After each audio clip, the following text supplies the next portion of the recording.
গ্রীষ্মের মাঝেই এবারের ঈদ উল ফিতর, তাই ক্রেতার মাঝে কদর সুতি কাপড়ের।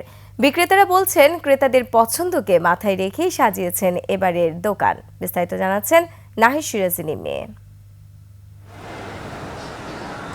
আসছে ঈদ উল ফিতর, নতুন পোশাক ঈদ আনন্দের প্রধান অনুষঙ্গ।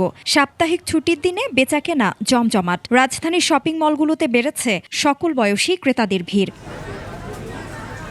গ্রীষ্মের তাপকে মাথায় রেখে এবারের ঈদে কদর বেড়েছে সুতি কাপড়ের তৈরি বিভিন্ন পোশাকের। ইতিমধ্যে আমাদের পাঞ্জাবির কালেকশনগুলো সবই চলে আসছে। তো এখানে হচ্ছে ইতিমধ্যে আমাদের কটন টাইপের বেশি, কটন হাফ সিল্কের মধ্যে নাই। পাঞ্জাবি প্যান্ট, টি শার্ট এবং কি হচ্ছে আপনার শার্ট, এগুলো সবই আমাদের নিউ কালেকশন। মানুষ সব থেকে আরামদায়ক পোশাকটাই কিনছে, সামনে যেহেতু গরম তার জন্য সুতি কাপড়টাই বেশি যাচ্ছে আমাদের। দেশীয় কাপড়ের পাশাপাশি নারীদের পছন্দের তালিকায় রয়েছে বিদেশি পোশাক। তবে গত বছরের চেয়ে এবার দাম প্রায় 2 গুণ, অভিযোগ ক্রেতাদের। পাকিস্তানি ড্রেসগুলোর প্রাইসটা একটু বেশি, তবে মান ভালো। দেশ জুড়ে তোলপাড়, ওয়ালটন ফ্রিজ কিনে আপনিও হয়ে যেতে পারেন মিলেনিয়ার।